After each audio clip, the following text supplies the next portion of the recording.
Good evening and welcome to the Pompey Politics Podcast. I'm Ian Tiny Morris. And I'm Simon Sansbury.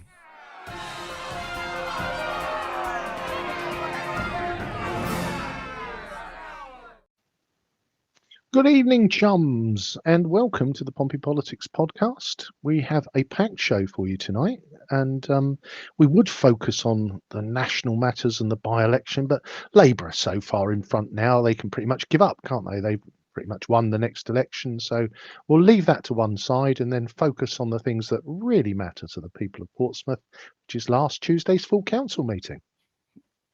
It's almost like that's the opposite of a message of guarding against complacency and hoping for a clear result. I think miracles, we should be wary of miracles and the 1992 all over again. But anyway, yes, welcome. Full council on Tuesday.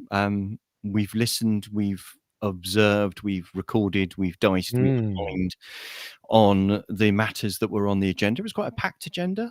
It was, and respect due to his right worshipful Lord Mayor of Portsmouth, Tom Coles, who we had the smart money on God midnight, and it looked like he had everything done and dusted by 8:15, despite the number of people who stepped forward with the, well, I wasn't going to speak on this issue, but...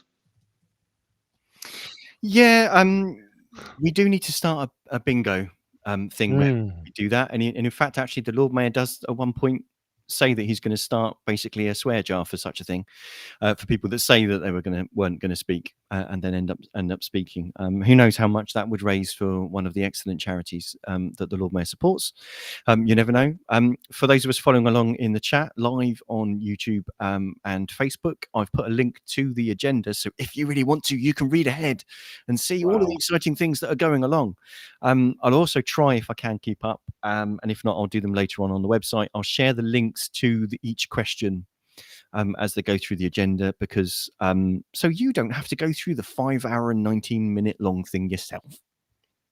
So this is the kind of service that's provided. So right, we've got to condense 5 hours and 19 minutes down into less than an hour. Let's hit the road. Simon, what you got for us? Okay, so the thing starts off with well, it starts off interestingly. At the very start of the meeting, the Lord Mayor invites the council to hold a minute's silence to mark the loss of life and suffering, or the loss of Israeli and Palestinian life because of the incidents that are happening there, and that gets interrupted by Councillor Matthew Atkins saying that the council basically should also take this opportunity to condemn the actions of Hamas and their mistreatment of Israelis and what they've done, and he lists the things that have been reported there. Then I think it's Judy Smythe then essentially kind of, are we like having the minute silence or what kind of thing? So then they have their minute silence and start to try to move merrily on, and we think, okay, we're off to this start. We're this is kind of set the tone.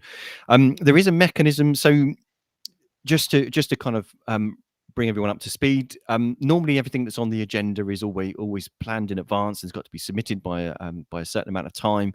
The administration can indeed submit emergency motions. Actually, I think 5 p.m. the day before of the council if they need to.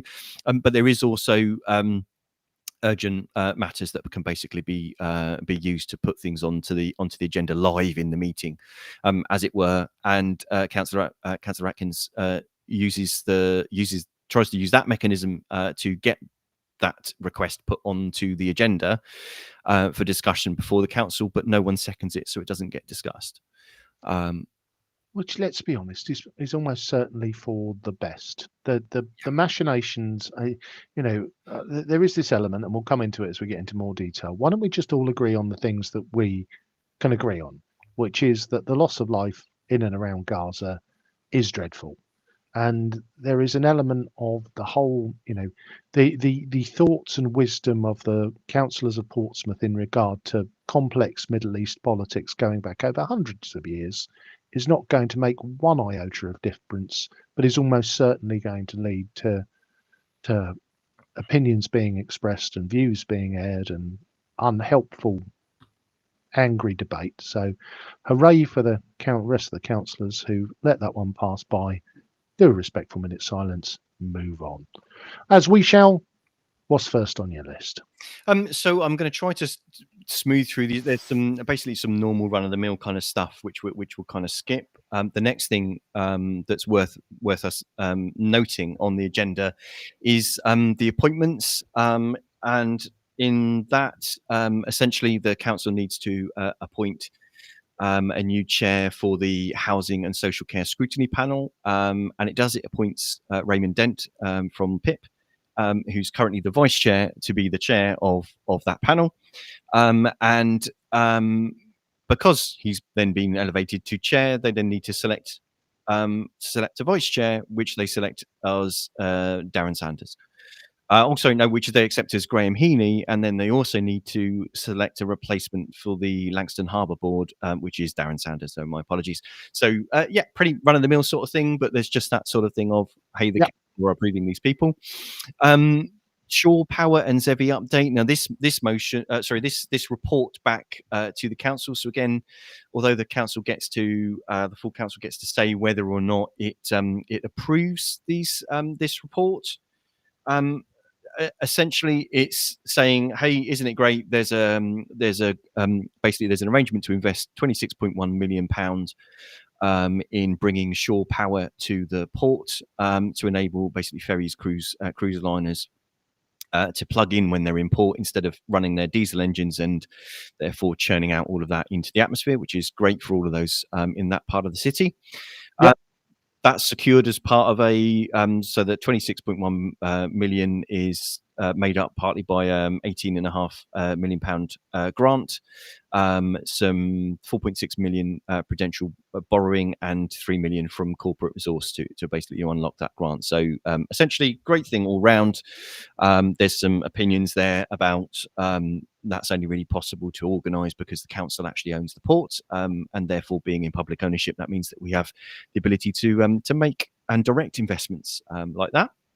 So another thing worthy of vote, but when that comes into effect, that will make Portsmouth City Port the first carbon neutral port in the country.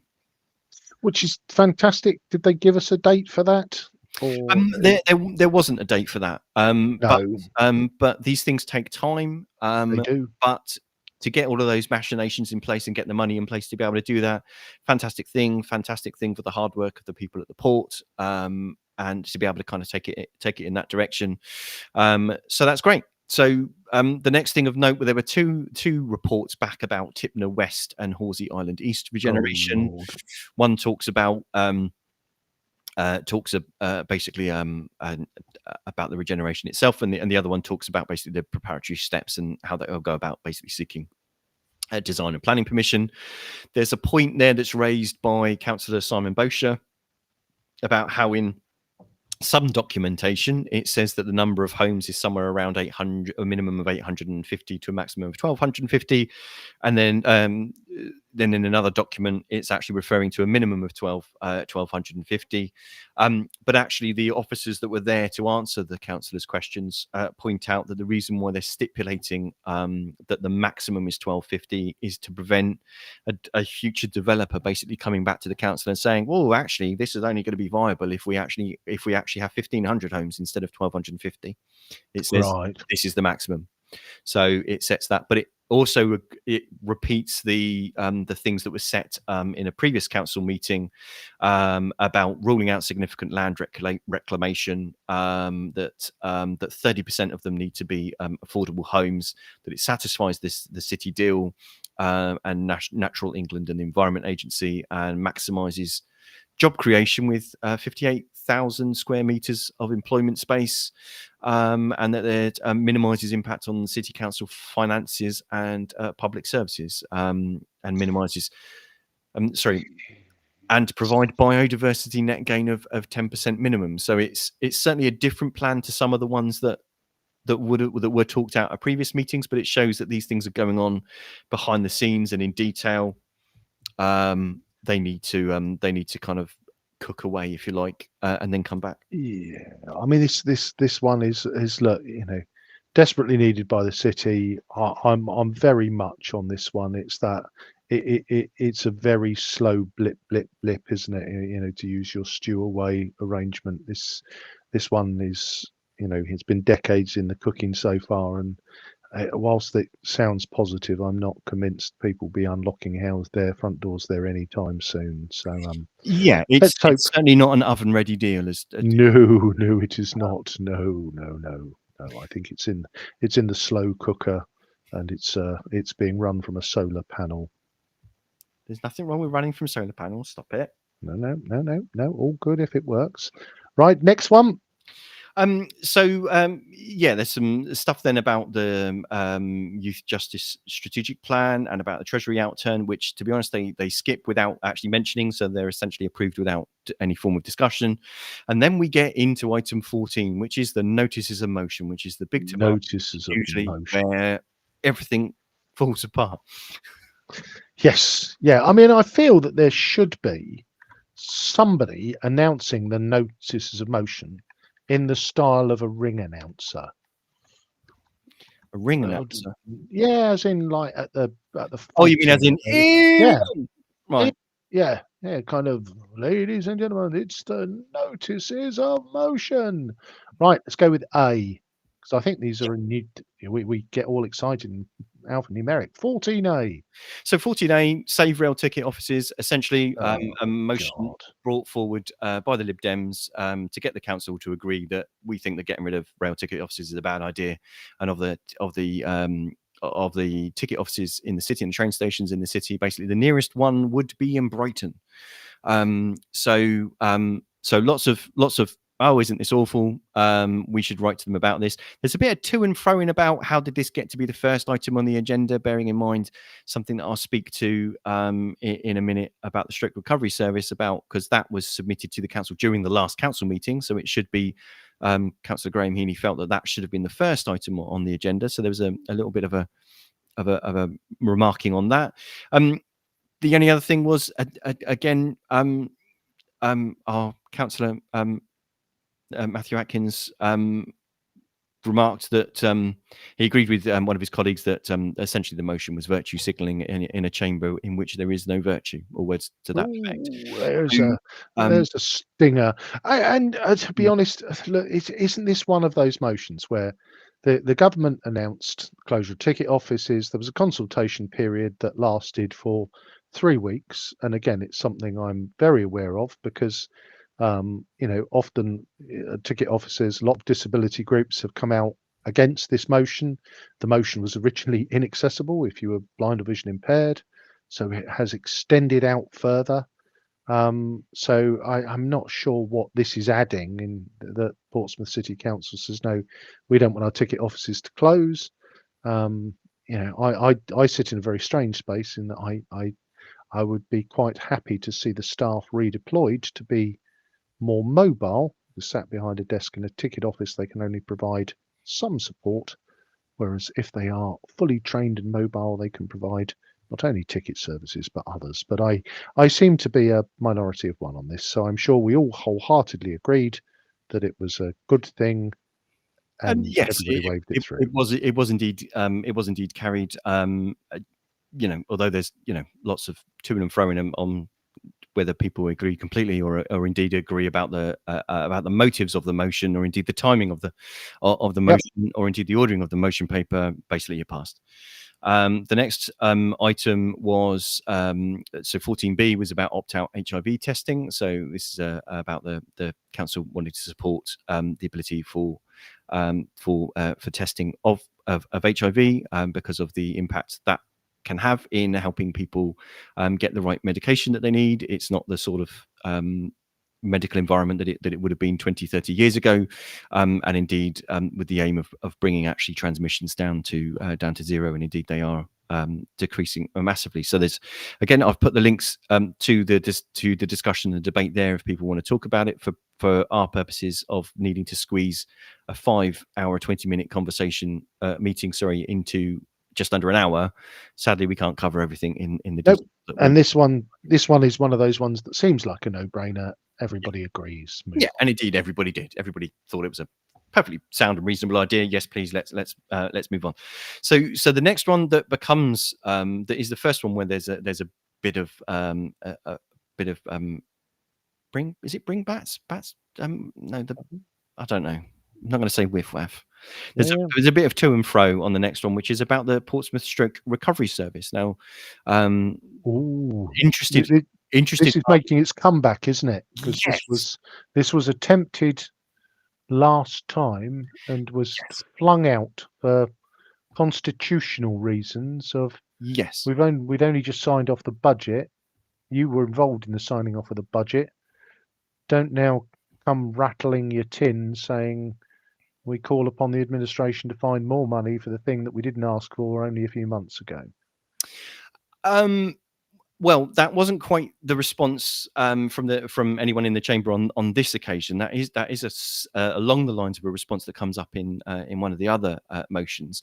But essentially, yes, this was originally brought in July, but was struck off on the grounds that essentially, if someone's calling for the council to spend money on a thing, they have to identify where that money comes from. And so this essentially this motion is wording on asking the council to find a way to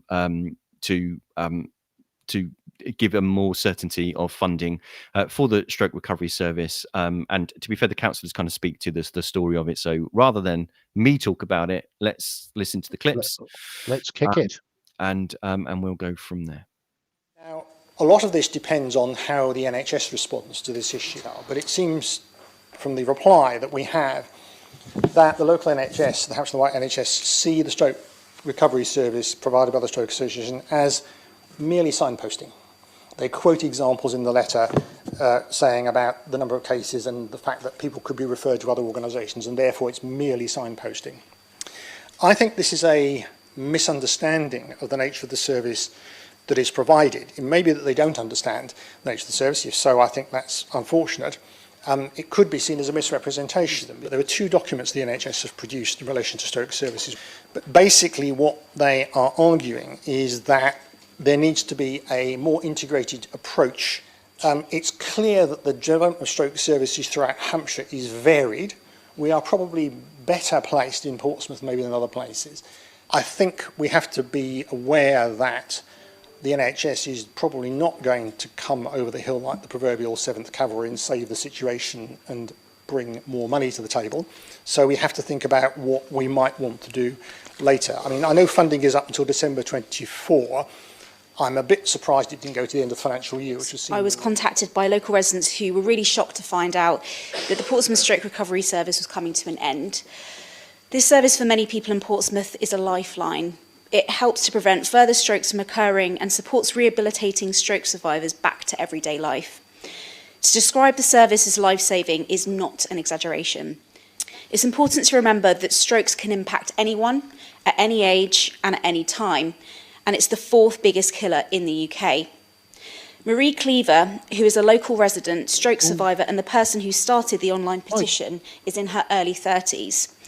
People of all ages can have strokes, and their impact on people's lives after having one is huge. It can typically take a year or two at least to recover from a stroke, and that's as long as someone has good support and rehabilitation. Portsmouth City Council has funded a stroke recovery service delivered by the Stroke Association for 14 years. Initially, it was meant to end by June this year. So, sorry, I didn't know if you wanted me to pause there, Ian. Are you back and okay?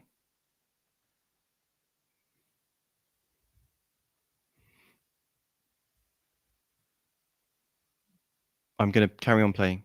To extend the service to this December, with a view to moving on existing service users to other provisions. It's important to note that there are no other services in Portsmouth who offer what this service offers. The alternative services that were suggested are simply not comparable. We welcome a decision to continue to fund the service for now, but we deeply regret 3 things. Firstly, that stroke survivors had to endure huge levels of stress and anxiety while they are meant to be focusing on their recovery. Secondly, that the Stroke Association was extremely close to making a staff member redundant because of this service being cut. Thirdly, that the administration has only agreed to fund the service until December 2024, when there are no guarantees the local integrated care system will be able to take the service on. The quality of the support received while in recovery determines if a stroke occurs again and if a person can go back to living their normal life. A service like this actually saves lives and it saves money. A fully rehabilitated stroke survivor means less time spent returning to help from the NHS. It means less of a need for critical illness support. It means less time spent going to A&E. This is, of course, on top of all the human and social costs, because the sooner a stroke survivor heals, the sooner they can return to work, the more likely they are to be able to get back to their caring responsibilities and be an active member of their community. And it's not right to say it was a cut. It was funding no longer being there. It was funded by an underspend of the Better Care Fund, of which we didn't have anymore. There was no cuts by the council to the funding. The funding just ceasing to exist. I was approached at the end of March by a ward resident of mine, worked for the Stroke Association, but also a carer for her mother, who was a stroke survivor, who raised this issue with me at that point. And then we arranged the meeting, which went forward. And then as a result of that, we were able to extend the service until the end of December. Unless the integrated stroke recovery pathway had been implemented by the integrated care system of Hampshire and Isle of Wight, the integrated care board of Hampshire and Isle of Wight. No work on that had even begun. The issue with the stroke recovery pathway is that the stroke recovery service, as we have in Portsmouth at the moment, does not fit within that pathway. So whatever happens when it is done, Hampshire, Isle of Wight wide, is going to be different. But if we can get a design right that fits in with the pathway that is done, that is given to us nationally, is mandated by the NHS that's the way the thing works, we have something that works not just for Portsmouth, but for the rest of this system. But this is a really good example of the dire situation facing local government across this country. We are seeing, week after week, this government suddenly grabbing little bits of money away from our budgets and changing the criteria literally every week. So as much as we're fighting to get money in the front door, they're whipping it away from the back doorstep. Now, this is not just a Portsmouth problem, Lord Mayor, it's a national problem. We were at a meeting with the Archbishop of Canterbury on Saturday lunchtime, which lots of city partners were there, and the same thing came through. Stop measuring everything. Stop putting KPIs on stuff that don't even make sense. We all know, everyone who works in local government knows, that if you put more resource into the front end, in early help and intervention and those additional wraparound services, you will save a fortune at the acute end of need and demand. And also, bonus, you'll actually improve the outcomes of millions of people's lives in this country, whether it's young people through education or activity support away from school, whether it's through literacy, whether it's through library provision, cultural and creative activity, and yes, additional healthcare provision. So the thing that's frightening me at the moment is I'm hearing nothing from the people who are supposed to be the government in waiting that gives me assurance that we will not be in the same boat. So I do hope we're not going to be sat here post-general election still making the same plea. We need a government to listen. Stop measuring, recognise that the people on the ground know the best way to deploy the resources, and let's start changing people's lives in a positive way rather than only dealing with them when they were already in crisis. Already in crisis. Sorry, I cut him off there. Sorry, Ian, you were having problems with the audio your end. I hope that yes, yeah. Hopefully everybody could hear that that well. I had two parallel streams playing with they started about 1.5 seconds apart and then ended up probably 5 or 6 seconds apart. So a little bit tricky for me to follow along. But there are a couple of pieces in there that really need sort of pulling out, which I guess I'm a bit confused about, because I think when the motion was originally brought and struck off, it was going to close this year, I remember reading in the newspaper that funding had been secured for December 24, Mhm. which is obviously December next year. And obviously there's a budget between now and then. So it was a difficult one. And, Steve at the end gave a very impassioned plea about the government stealing all the money and taking the money from local councils and centralising everything, and how the people on the ground know best. I'm and again, forgive me because I was struggling with the audio. Eh, Did I miss something fundamental in that, or was that a bit of a tableau for So for effect? so I think the interesting kind of underlying part of the debate was was that essentially the Stroke Association have got the Stroke Recovery Service in Portsmouth, which doesn't seem to Yep. exist elsewhere in Hampshire. Nope. So it's a better setup perhaps than other cities or other municipalities have in the region. But there is coming down the stream a centralisation of this from whatever the appropriate body is in the NHS. And forgive me, I'm not going to launch into the acronyms Ah. that Councillor Heaney mentioned on. And Councillor Winnington, who's the cabinet member for health and social care and well-being, mentioned that essentially the NHS body that's responsible hadn't really started any work on actually replacing that service at that point when he met with them in July. So councillors of so both Councillor Winnington and Councillor Gerarda mentioned that they'd had residents bring it to their attention. Councillor Gerarda talking about a lady that's launched a petition that's got 1,300 signatures in the city, basically calling for it, and Councillor Winnington also commenting that the funding of the service has only been possible because there was essentially there was spare money in another pot, and that pot no longer has spare money in it. So there was an underspend in another area, which allowed the funding of it. So after July's council meeting, the council were able to extend the funding until December 2024. Councillor Heaney was remarking that December 2024 is a bit odd in the sense of why couldn't it be in the end of the financial year? But essentially, there's also the underlying thing of, well, hang on, the NHS are meant to be doing something to replace this thing, and therefore at some point it's going to the provision of these services is going to need to move over.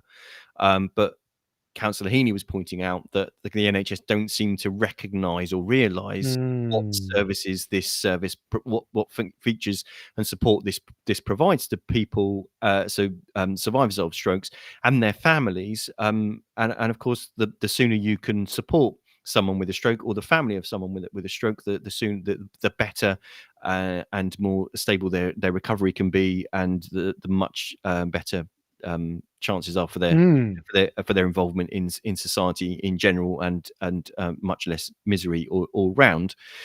So I found it quite interesting. So Labour are essentially asking for a local funding of a local type of service, whereas the Liberal Democrats are arguing there's actually meant to be a centralised design on this, and we should be following that. Well, and for me, there is this actually gets into an area that I know reasonably well, which is this balance between statutory provision, as in what is the council obliged to provide, versus discretionary provision, which is the kind of, the very kind of, and the worry is always that once you design something centrally, particularly in the world of healthcare, it becomes very expensive very quickly, and so becomes, to use the old project term, the minimum viable product, or the statutory provision. And often what happens with discretionary provision is that charities step in to fill the void. And again, it sounds very clearly that we have a local provision in Portsmouth that is doing a fantastic job. Indeed. And I think there is an element of you know, the question is, if it matters, if it really matters, we'll find the money for it. And, you know, it is difficult because, you know, and I think this speaks to why the motion was potentially delayed. It's very easy to bring motions to spend more money, but where is the money coming from is always the most difficult question. If we're honest, Simon, after the 4.5 years of doing this, this is often where, you know, everyone agrees the right thing to do, and politically, nobody agrees the right way to. There is one best way to fund it. So, yeah, I think it kind of comes down to that. And to be fair, council leader, Councillor Steve Pitt, essentially said as much. Once the design is kind of complete, we need to kind of figure out what is catered for in the NHS's design, and what's outside of that, what's statutory and therefore required, and hopefully that would be funded by the NHS and therefore not be coming out of the council budget. And then if there's, you know, some sort of residual part of service that the Stroke Association can provide in partnership with that, then, you know, let's look at that. So it just kind of, it speaks to a bit of a mess, really, to me, of the fragmentation of the service. But it's interesting. This is a playing out of the centralization of the debate between centralization. We have an idea it should be standardized, to we've got a local design that fits our local needs. We should be able to do that. But because it's a healthcare thing, that should that really be coming out of local budget, because the local council budgets are a mess. so where did we get to in summary then? What was the final decision? Essentially, the motion passes because what it calls for is for the council to have a look and see what it can do to do that. We'll see in the next motion the conversation about how council budgets work and about how council funding works.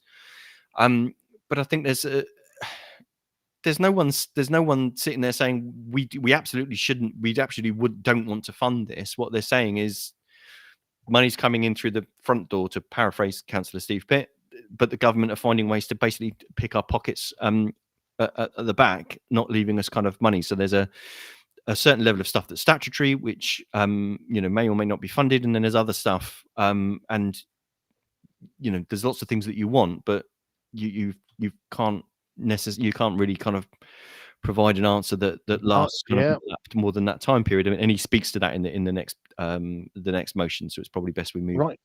I think in the interest of time, we need to move that one forward. Yes. So so the next one is a similar motion from the Labour group, which is about continuing support and funding for Portsmouth Pride. So this was another one that got struck off, wasn't it? So it was also struck off and not discussed in July. Yes. Right. Let's hear what they've got. So basically, they came with the same thing. So let's see with this one.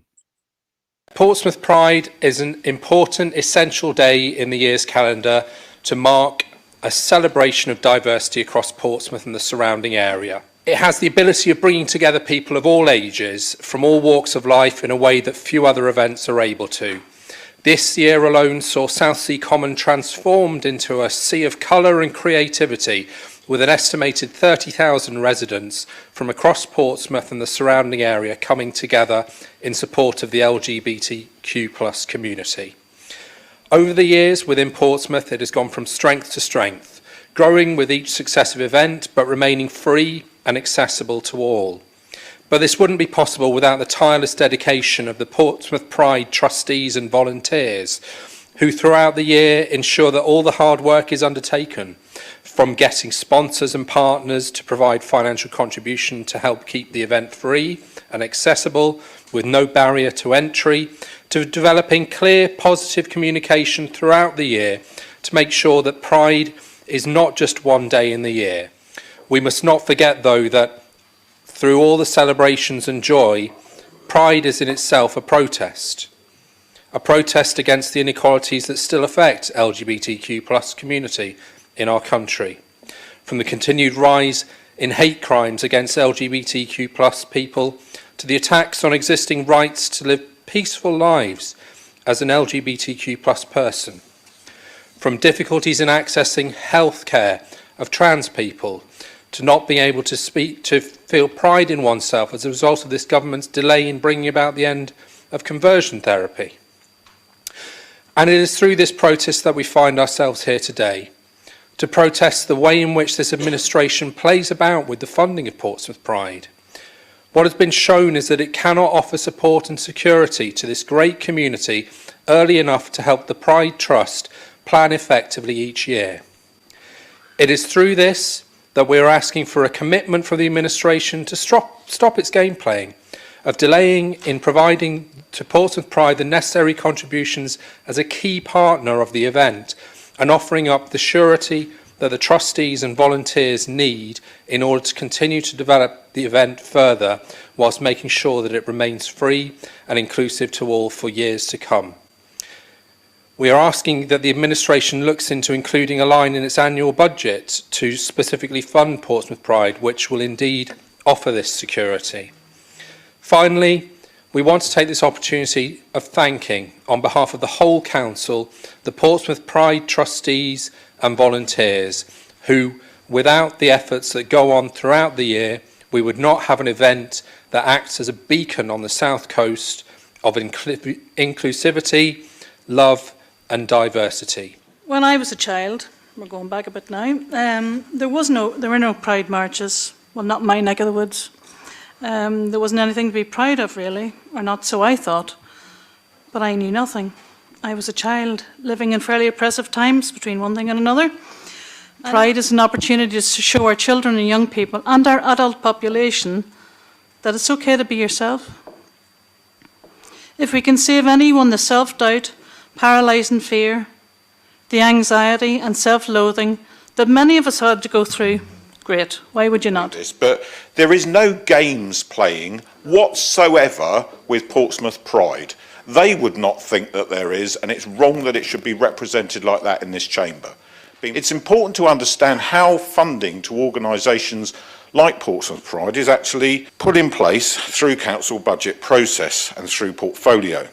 So, we support a number of organisations with revenue grants, and this is a good example. In fact, it's an excellent example, and I would have clapped Councillor Valalili's speech, even if it wasn't her maiden one, because actually she summed up the sentiment of what we should be discussing here and not this technicality. But the Guildhall receives a revenue grant from the council, as does the King's Theatre, as does the New Theatre Royal, as does Aspects Gallery and other organisations. Portsmouth Pride is on that list that came to my portfolio. None of those organisations are given long-term funding by the council, because that's not how the council's funding works. We have already embedded grant funding for Portsmouth Pride, which they have acknowledged and are very grateful and happy with, for the next 2 years. So we have actually gone further with Portsmouth Pride as an organisation than we do with many other organisations in the city, exactly because we recognise how important it is.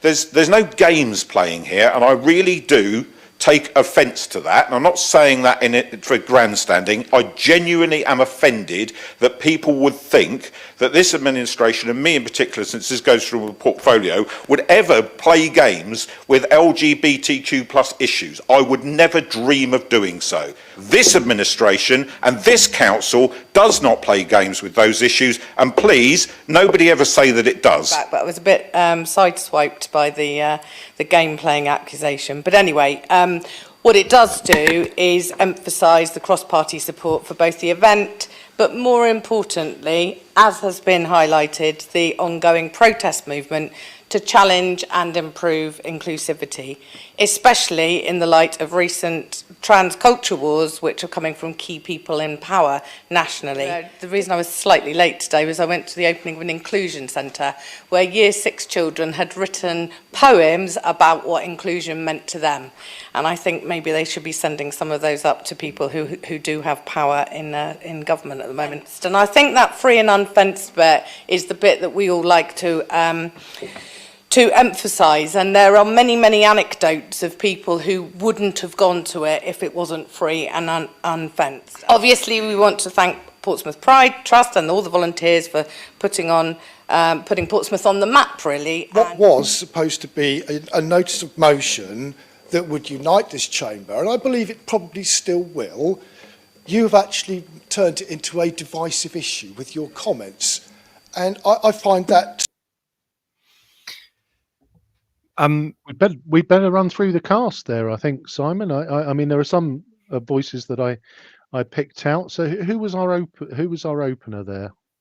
So that was Councillor George Fielding from the Labour Party proposing the motion. Followed by Mary Valley, who I thought spoke Yes. brilliantly. I thought she summed, And she got to the heart of the matter very quickly. she really did, but she also shared a really heartfelt and touching story, and that was her maiden speech. So I've shared in the comments the links actually to the debate on this item. So please do go listen to that and listen to her first contribution. The time that we've got, we couldn't pay it justice. So after her excellent contribution, we then had Councillor Steve Pitt. Understandably angry. Yes, quite obviously not happy with some of the wording that was used in the motion. And then followed by Councillor Susie Horton, the deputy leader of the council, and then at the end was the Conservative group leader, Councillor Simon Bosher. So I think that the summary was that everybody agrees. With essentially everybody agrees with what this motion and the previous motion wants to do. The disagreement is what's the correct process for being able to provide that certainty, or what level of certainty can the council provide, bearing in mind its budgets are assessed from year to year, and indeed an administration that's in charge of the budget one year might not be the administration that's in charge of the budget the next year. So different parties have different ways that they would like to do that. The Labour group had suggested in their amendments to the budget in February that there was a line item specifically for Portsmouth Pride, and so there was a bit of a to and fro, which is a shame, because the discussion was really turned out to be about how displeased actually the council seemed to be about some of the wording, and indeed Councillor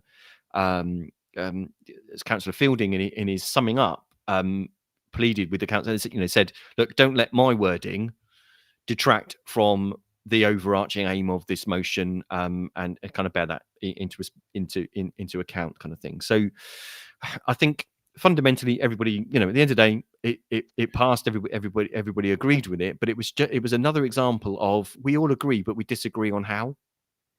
No, I don't. I actually think it went further than that, to be honest with you, Simon. And again, if I was sat where Steve is, the council has made long-term, as long a term commitment as it can do, and all political parties seem to agree that it should, it should be funded, and and it's important. And for me, Mary summed up exactly why it should be funded, and I think that there was an element of, so for me, again, it comes back to what we can all agree on. I mean, there was a couple of pieces in there which I have to say I felt a little bit uncomfortable with, because for me, a celebration of inclusivity, a celebration of, anyone living the life that they choose, and that being a fantastic family event, I'm absolutely 100% behind. I did find when it started to stray into, well, it's a protest movement, and people making political points about it being a protest movement, I started to become a bit uncomfortable there, because I then find it a little bit, as I say, uncomfortable that we should be asking our council to fund a protest movement. So I think that, for me, a little bit of a muddying of the waters there. I guess the good news is that, that everybody then got to row, and perhaps, as you say, if Mr. Fielding reflected on his choice of words and backtracked a little bit, then thank goodness for that, because I think you're using this as a political football, says he, while smashing the political football as hard as he can, and probably didn't cover himself in glory there, did he? Well, that was certainly certainly how people in the chamber were responding to it. It just seemed a shame to me that something everybody seemed to agree on, in the sense of, yes, we definitely should and could, and will.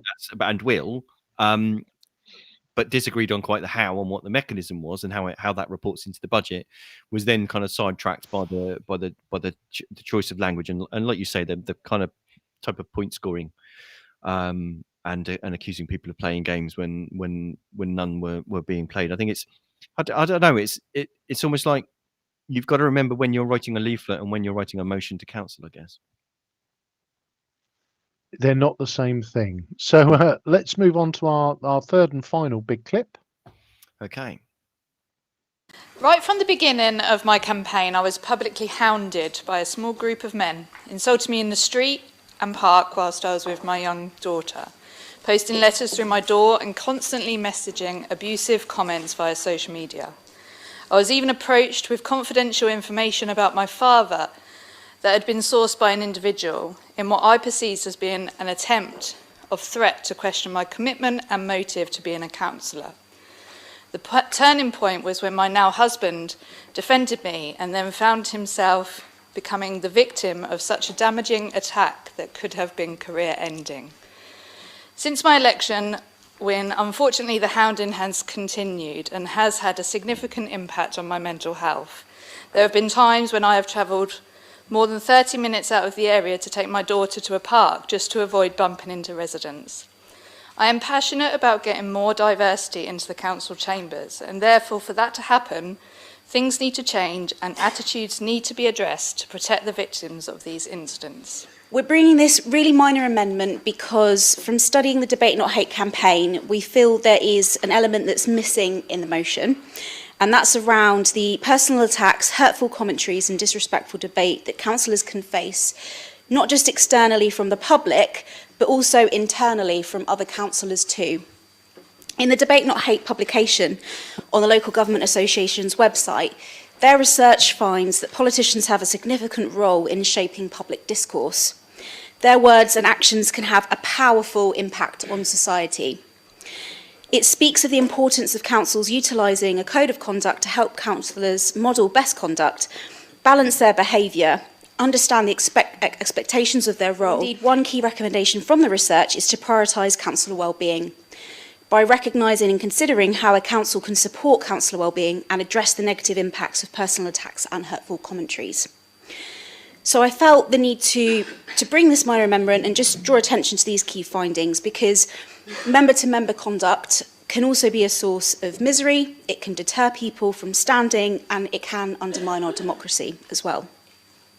What's said on social media, to residents on the doorstep, and in party political communications can all serve to make our jobs as councillors so much more difficult. There is enough toxicity, I think, outside the council chamber that we have to face without generating it in here too. But it's up to us to call these people out, to make sure that women know that local politics is a safe place for them and their families.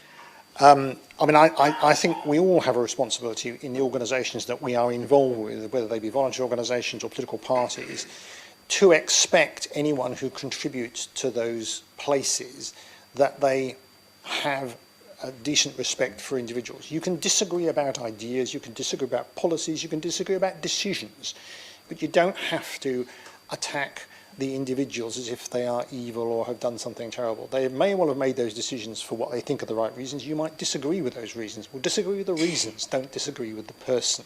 But we ought to be careful about that. Be careful about how we present what we say and what we do, because otherwise our public life will be poorer.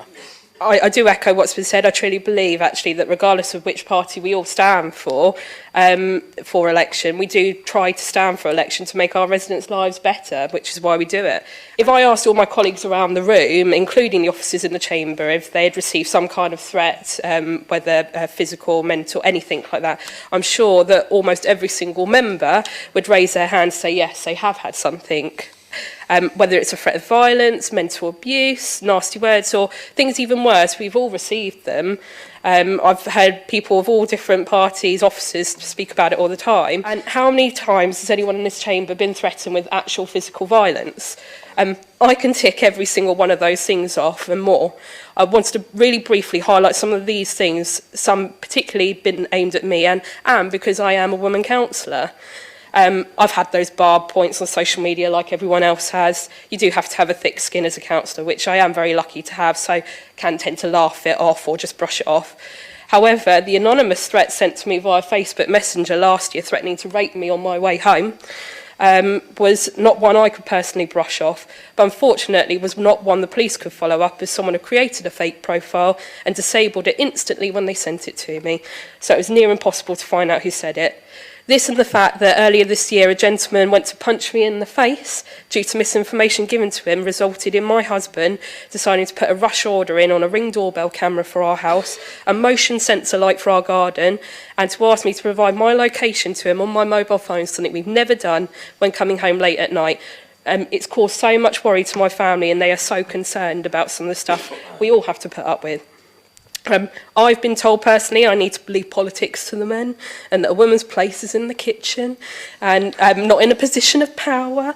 And to add to that, I was also, which breaks my heart, threatened with social services by a resident to have my children, who are my absolute world, taken away from me, not because I was a threat to my children or a bad mother or put them in harm's way in any way, shape or form, but purely because he did not like my party and what they stood for.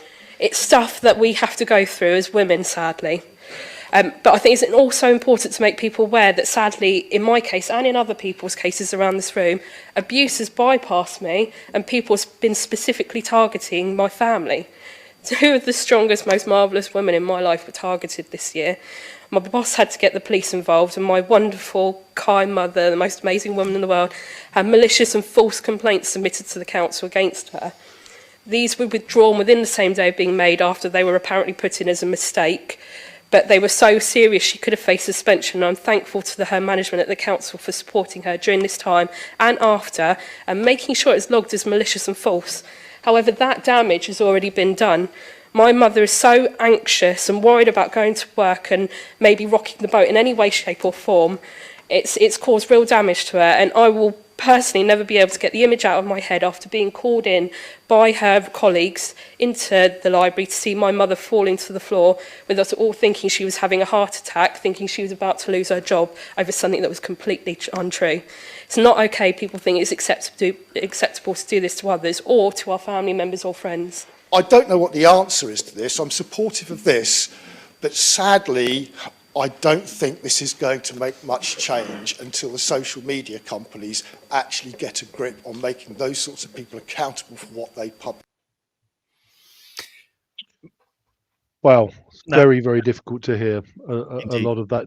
Did you want us to just take us through the contributors there, Simon? Because I think some people very much Yeah. So put their hearts on their sleeve. So the proposer, which is the first person we heard from, was Councillor Leonie Oliver. That was her maiden. Maiden speech. Then we heard from Councillor Charlotte Gerarda, the leader of the Labour group, who was basically proposing their amendment to the motion, which essentially was just saying that, hang on, also we need to maintain a standard and lead by example within the chamber, which was subsumed by Leonie, and I think then we heard from Councillor Lee Hunt, and then from Councillor Kimberly Barrett, the cabinet member for net zero and climate change, and then the closing, the remark at the end then again was from Councillor Simon Bosher. Yeah, it's just terrifying and awful, and I agree with Councillor Bosher on this. I don't know. Yeah, it's absolutely right. The amendment that in calling for actually there's a level of civility. Oh, sorry, in amongst there, I missed out was Councillor Graham Heaney about essentially the ability to disagree nicely.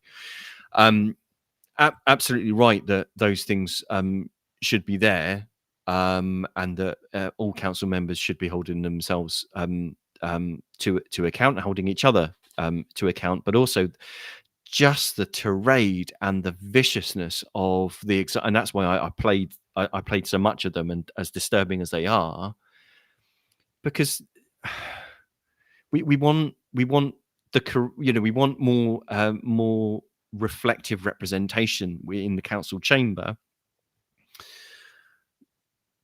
but if all councillors, and particularly women councillors or women candidates, are being attacked and hounded and bullied and harassed and threatened in this way, is it any wonder that there aren't more standing and being elected? It's just disgusting, and it makes you more proud, I think, and more in awe of those that do it anyway and ignore that and know that actually they're doing the right thing for their communities, and if elected, their community has chosen them.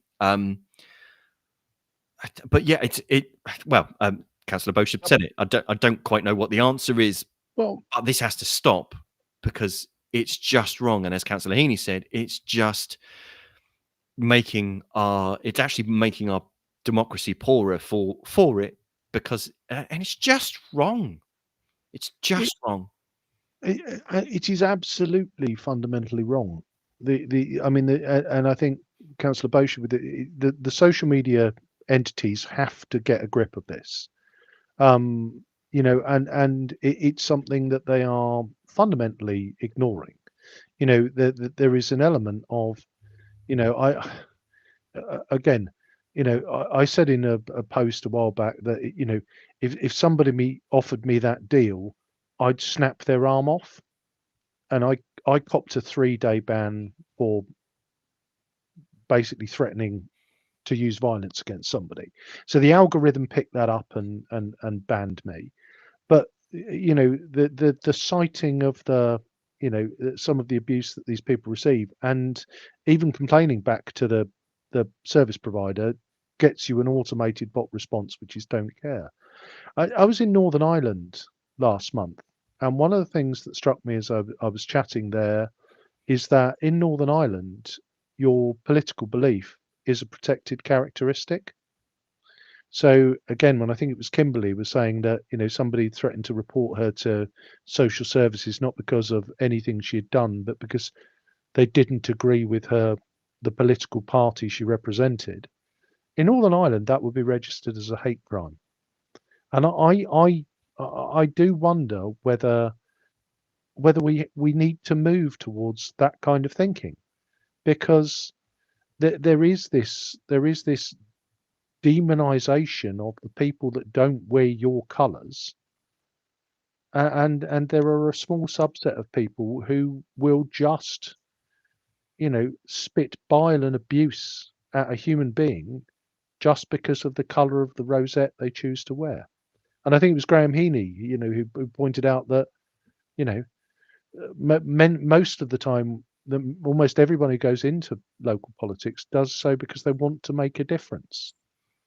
They want to help people, and the old "no good deed goes unpunished" is it has to stop. But I think there is an element of, I think we have to societally we have to look at these things differently if we really want it to stop. Yeah, we seem to, well, for some people, we seem to have just fundamentally lost the ability to disagree nicely and to separate the policy from the person. And I think those are two key things that we can't solve in the remaining time that we've got on the show today. But those are, I think those are the fundamental issues. But the viciousness and it just has to stop, because there is no place for it. No. So I'll quickly run through the rest of them. So another key motion was the next motion, which was about parental leave policy. So councillors, much as anybody else who's in any form of employment, would get maternity or paternity leave. If you're a councillor, you don't get that. Essentially, what this motion is calling on is for the council to consider how it can make that work in a way so that it recognises that, bearing in mind that there are stipulations in the 1972 Act about basically attending formal meetings at least every 6 months. So again, it just, if the bar is set to make it so difficult for half the population to attend or to take part, is it any surprise that the outcome is that a lot of them don't. Yeah. So do go and watch that debate in full. I've shared the links to that. The next one was about community wardens back in the city, brought in by Pip, and that was Councillor Chris Dyke's maiden speech. Good debate there. Bit of a conversation there about unintended consequences, that if you move some of the wardens to a particular part of the city, essentially they may not be then that then reduces the resource that's available throughout the time. Having them in a central location and then being called off to where they need to go to means that you're covering a wider amount of hours and you're covering a wider area. But is that the best place? Is having them centrally rather than spread around the city the best thing? And essentially the motion is just calling for the council to review that and see whether that's a good idea. And the council agreed that was a good idea to review. That was the first amendment that was rejected by the Lib Dems essentially brought in a motion that effectively kind of seemed to nullify the point of the motion, which Councillor Dyke pointed out. But that was rejected, and then when voted on, he rejected the opportunity to subsume it, and when it was voted on, it failed. So the motion was carried unamended. Yep. The next one was about celebrating the 60-year anniversary of Portsmouth's twinning with Haifa, a city in Israel. Obviously, that's really timely and important. And there was an interesting thing about some of the items that should have been on display have not been on display, and a room has been misnamed, has had its name changed during the reorganisations that took place post-COVID. But Councillor Leader Steve Pitt was already asking for a review on that. The other one was about varied synthetic pitch provision in Portsmouth, brought by Councillor Atkins. Again, looking for different types of synthetic pitches, because one type of material can cause issues, or there's a potential that they may fall foul of creating basically microplastics, etc., and again, something logical to look at. Male sanitary bins.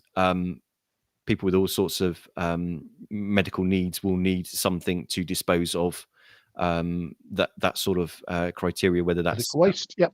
So that sort of medical waste, and that should be provided. Again, sensible. And then there was another motion about increasing basically education with regard to rail safety after a fatality in Cosham. So again, another thing that quite understandably everybody agreed with. And then it moved on to the questions. There were 5 questions. 3 of them they got time for, because the questions has a limited amount of time, 45 minutes, with the other ones that don't get covered getting a written answer. But essentially, those being with regards to choosing the new locations of the city fireworks, now that they can't be held at King George V playing fields because of the new football investment. So there's a good detailed response there from Councillor Steve Pitt about how that's been funded and what difference that makes. There's a question about the clean air zone and whether that's really effective from Councillor Gerarda. So there's a good response there. And there's some other stuff about hiring of the KG5, and about the other questions were about surveying other buildings for RAC, for the concrete, the aerated concrete. So there's all some good stuff there, but sadly we're out of time. We are well out of time. Yes, and to be fair, we've done well to condense it into just over the hour. We were a little bit short last week, so we've indulged ourselves, but on our plan. Exactly. So yeah, it seems like a heady mix there. So you've been listening to the Pompey Politics Podcast. I have been Ian Tiny Morris. And I've been Simon Sansbury. Do join us next week at 6:27 when we're inviting Robert Whitfield on to talk to us about AI and AI governance. So please do make a note in your diary to watch the show next week. But see you then, 6:27.